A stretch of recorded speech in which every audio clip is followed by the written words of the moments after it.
योगी ने संभाली कमान, मिट जाएगा नामो निशान।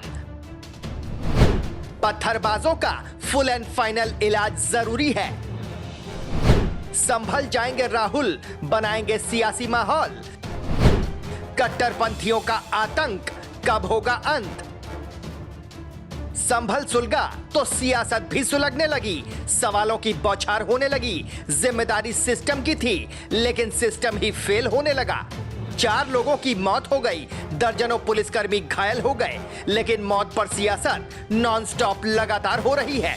चाहे वो सत्ता पक्ष हो या फिर विपक्ष के नेता, सिस्टम की कोशिश है कि संभल में सब कुछ ऑल इज वेल रहे, लेकिन विपक्ष की कोशिश है कि इस मुद्दे को भुनाया जाए और यह बताया जाए कि वो जनता के सबसे बड़े नेता हैं। संभल की चौखट पर विपक्षी नेताओं के जाने का सिलसिला थमने का नाम नहीं ले रहा है। विपक्ष के नेताओं की पूरी कोशिश है कि वहां पर डेरा डाला जाए और सरकार को बैकफुट पर धकेला जाए, लेकिन प्रशासन ने शांति का हवाला देते हुए विपक्ष के नेताओं की एंट्री पर रोक लगा दी है, जो कि विपक्ष को नागवार गुजर रहा है। खबर है कि आज राहुल गांधी संभल जा सकते हैं, तो वहीं दूसरी तरफ समाजवादी पार्टी के मुखिया अखिलेश यादव भी लगातार सरकार पर हमला बोलने का काम कर रहे हैं। दरअसल यूपी उपचुनाव में विपक्ष की किरकिरी होने के बाद भी सियासत थमने का नाम नहीं ले रही है।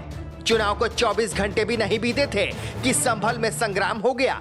एक तरफ पुलिस के जवान थे तो दूसरी तरफ पत्थरों के साथ भीड़, वो भीड़ जिनका मकसद कुछ और ही नजर आ रहा था। किसी पुलिसकर्मी के सिर में पत्थर लगा तो किसी जवान की आंख पर, लेकिन फिर भी नेताओं को कोई फर्क नहीं पड़ा। लेकिन इन सब के बीच एक बड़ा खुलासा हुआ है। जी हां, सूत्रों के हवाले से खबर है कि संभल हिंसा सुनियोजित थी, यानी कि हिंसा करने की पहले से ही प्लानिंग थी, तभी इतनी जल्दी पत्थर भी मिल गए। बताया तो यह भी जा रहा है कि वर्चस्व के खूनी खेल में 4 लोगों की मौत हुई है। हिंसा की वजह तुर्क बड़ा या पठान महान है, सांसद और विधायक में कौन पावरफुल है, इसी सब के लिए खूनी खेल खेला गया। हालांकि अभी तक इन बातों की पुष्टि नहीं हो पाई है। चलिए अब आपको कुछ तस्वीरें दिखाते हैं। देखिए ये तस्वीर जो बताती है यहाँ पर खूनी खेल खेला जा रहा है। पत्थर फेंके जा रहे हैं, मारपीट हो रही है, मस्जिद की तरफ लोगों को ले जाने की कोशिश की जा रही है। चलिए अब आपको बताते हैं कि हिंदू पक्ष और मुस्लिम पक्ष की ओर से क्या दावे किए गए हैं। हिंदू पक्ष का दावा, मस्जिद की जगह मंदिर था, पुराने नक्शे और साक्ष्य मौजूद हैं। प्राचीन हरिहर मंदिर था, मंदिर तोड़कर मस्जिद बनाई गई थी।